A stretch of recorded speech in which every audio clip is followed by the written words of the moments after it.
Hello, friends. Robert Bevan here, author of the Caverns Creatures series of comedy fantasy novels and short stories. With me is Sam West, and today we're gonna tackle another rando subject.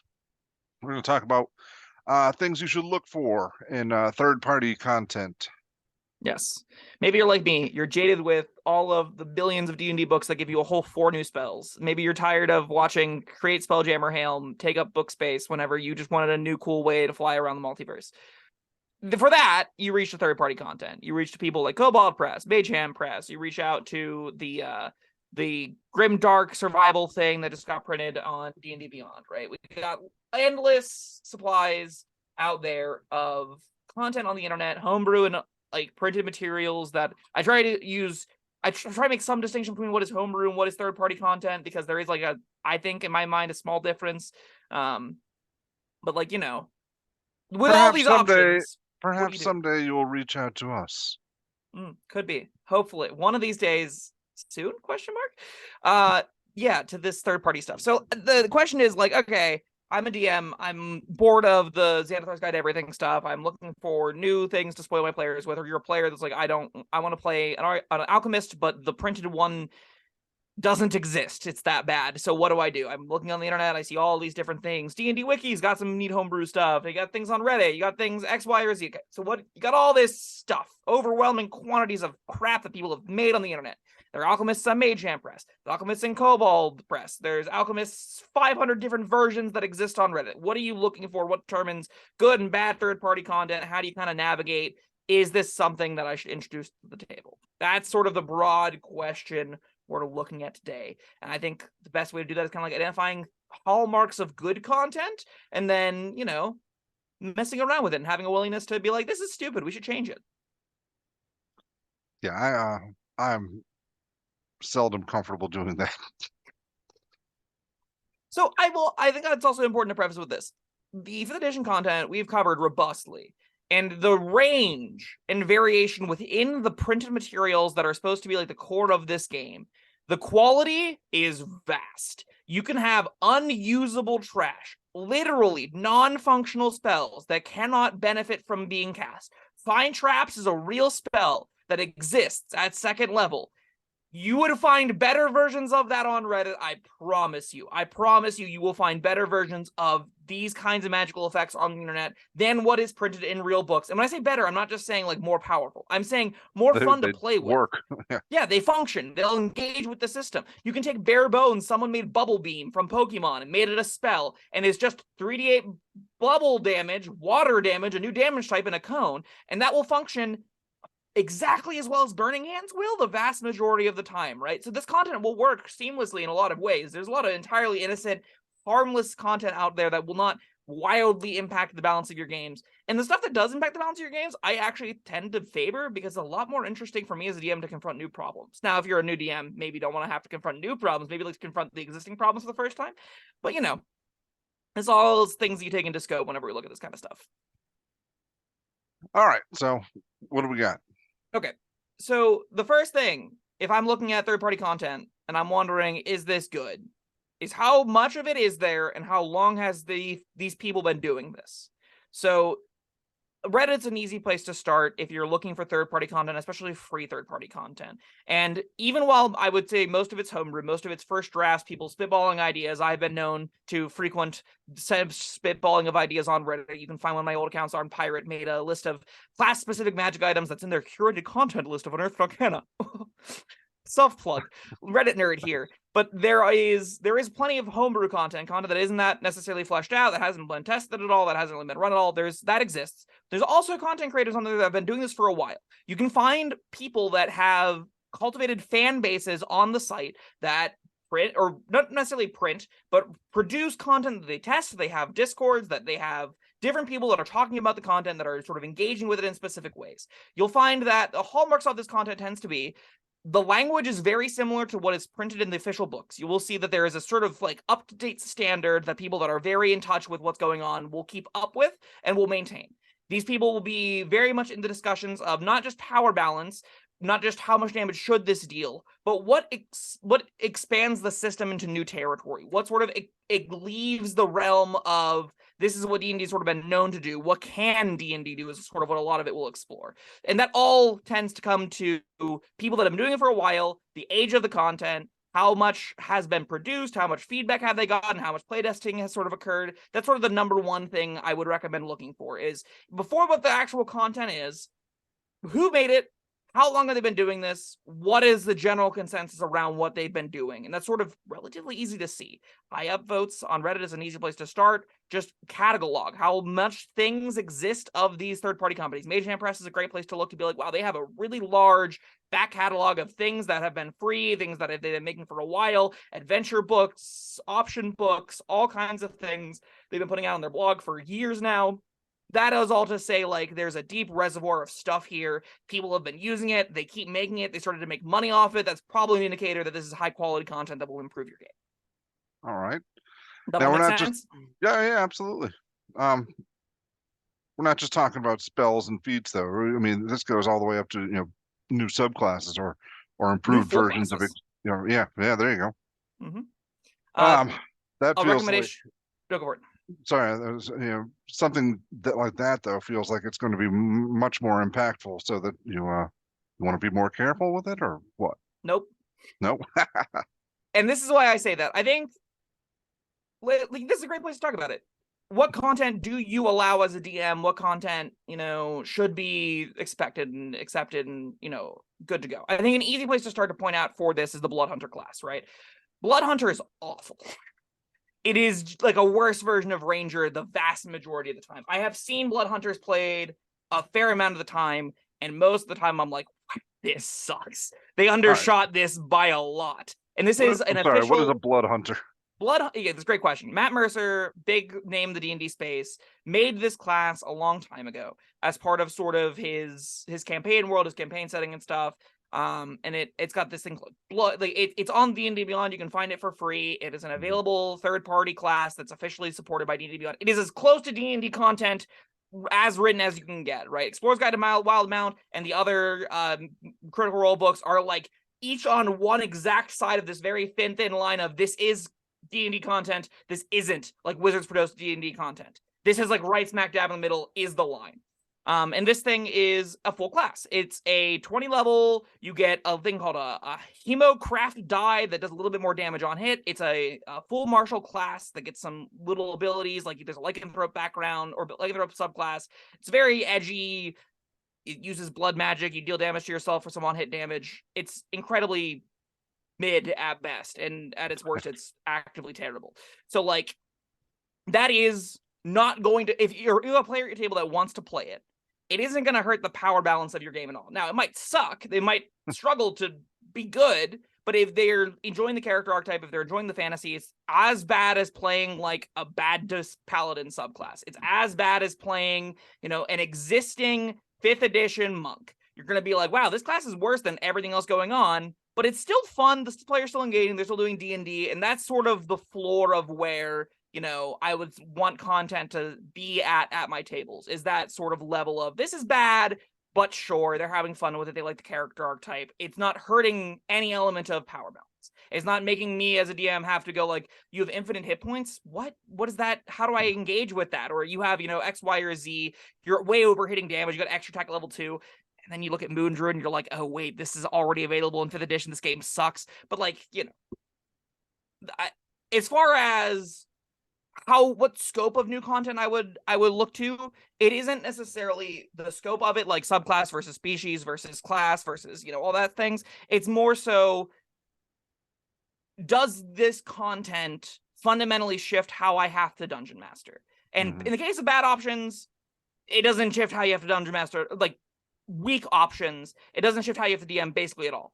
Whereas there are the alternative to that, which is, the really bonkers things that sometimes you'll see on D&D Wiki. And those are the things where you're like, hey, what do you mean this gets 3 attacks if it is just attack with this unarmed strike, but it gets claw weapons that do 2d6 damage each? Hold on a second. This is just like an 11th level fighter baked into a 1st level feature. This is ridiculous. And that's where you get into content where it's like, okay, well, how do we tell if this is too bonkers broken?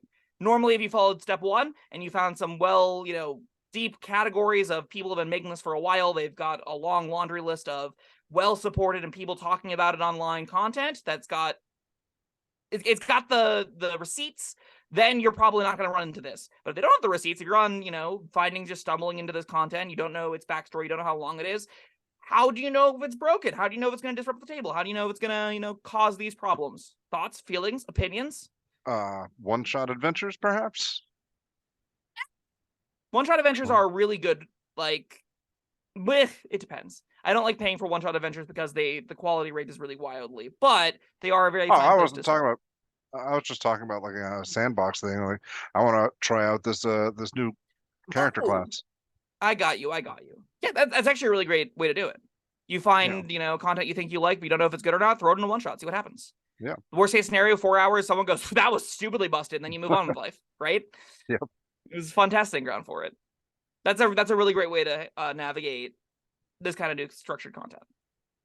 I think I'd like to point to is like level 5 is extra attack is a pretty easy standard to say if things are happening before then that is functionally extra attack, you might want to be concerned about what the option's doing. I would often recommend comparing it to existing common archetypes to say, like, how does this fare against something that's doing something similar? So a lot of summoners will look like this. If you see like an option that's whole objective to summon monsters, second level summon beast is a really easy place to start and say, okay, how does this option stack against a third level character with summon beast?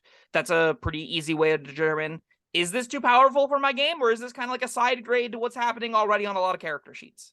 Those are normally pretty easy ways to start delving into, should I introduce this content to my table? Is it fine? Is it going to be a problem? And I stand by that. Most of the content you find, especially again, if it's passing step 1, will work just fine here. And if you're still unsure, like Bob said, throw it in an adventure, see what happens.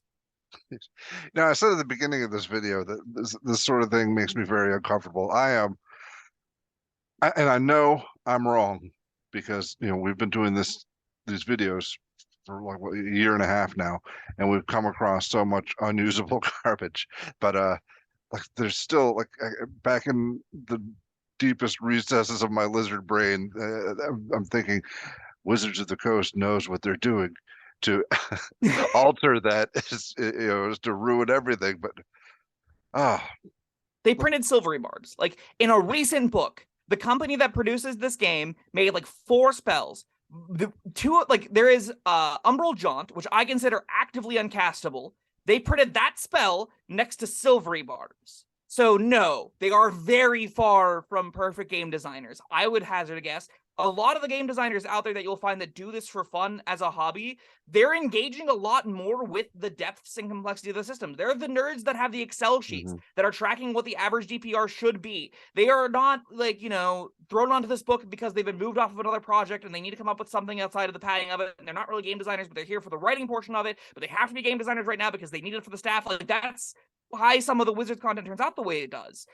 These people that produce a lot of the homebrew content that is of high quality, that produce third quality content that is of high quality, they love it. This is like what they do. This is their jam. And that because they tend to have more practice with it, even when they're giving out stuff for free on their blog, even whenever they're, rolling in no dollars per month to make this kind of thing, they do it because they really enjoy it and because they've taken the time to dive into it and to really understand what makes the system tick. And that, to me, is the sign of a great designer. And it's going to be genuinely better content than a lot of what you get in real Wizards of the Coast produced content. Now, how well it matches alongside the Wizards of the Coast produced content will vary. You're often going to want to, I recommend trying to stick with one designer at a time. Don't necessarily dive into 6 different third-party content and jam them all into the game at once, because then you're going to get some weird... It's like whenever you add too many mods to something on Steam, you're like, this is from 30 different sources. I don't understand what these 6 different crafting reagents have to do with any of that content that's in this whole new system that we've added. You're going to get some pull as far as too much of new things that are not gelling together that well.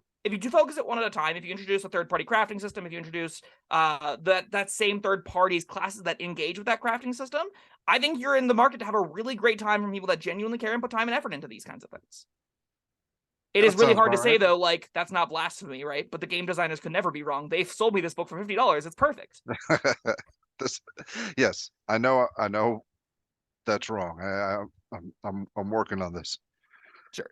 It's a bias that took me a while to overcome, and then I got to finally do a point where I'm like, they have no idea what they're doing, but no one does, and that's okay. Some people... Yeah, it's just a little scary. The other side of me thinks, all right, well, if they don't even know what they're doing, how am I going to trust the content from these randos on the internet? They aren't... Right, so this is another thing, right? They aren't random. It's not like the people that's content tends to be pushed to the top. The content that you're most likely to find, tend to be the top of the people making these things, right? But, like, yeah, unless but you're I searching new personally on don't Reddit. know them. I mean, it's like, Do you personally know Jeremy Crawford? no, but like, the guy offering me candy out of his van, could be a stand-up guy, but I don't know. But okay, if it is a humble candy store that has a long line of customers out the door, you are more likely to trust it, right? Sure. Yeah, And even if that's you've never seen Wizards it of the before, even if Coast. it isn't. No, Wizards of the Coast is Target, right? Okay. Wizards of the All Coast right. is the name brand. What we're talking about, third-party content, we're talking about people that some of them make a living from this. Some of them like have teams that work together that produce stuff regularly that actually do this to make a living, and it's all they do. They focus on producing quality content for these games, and they're not perfect. I'm not saying all their content is always going to be an improvement to your game. There will be some things that have not been thought through that will slip through the cracks of their playtesters and their playtest attempts, and you'll play with it 3 times and be like, oh, this specific combination of things cracks the game in half. We actually can't function with it allowed at the table. We have to alter it. That's how Dungeons and Dragons currently works, like at a base level, but you're still likely to find it's good quality, fine content. It's like again, to the corporate Starbucks being Wizards of the Coast, this is your mom and pop coffee shops. They're what I'm advocating for first and foremost. Okay. That's I think a good way to try and conceptualize it. Not a homeless guy with a cup of dark liquid. It could be piss, it could be shit, it could be coffee. All right. Anything else you got to say about this, or? You should try it. I hope if you take anything away from this is you try third-party content. The free stuff is an amazing place to start. People's blogs is a great place to start. A guy that I used to follow was Wall Rock Homebrew. I think it's still up. He's got really fun options. I've played with a lot of them. Yep, the site's still up. His blog.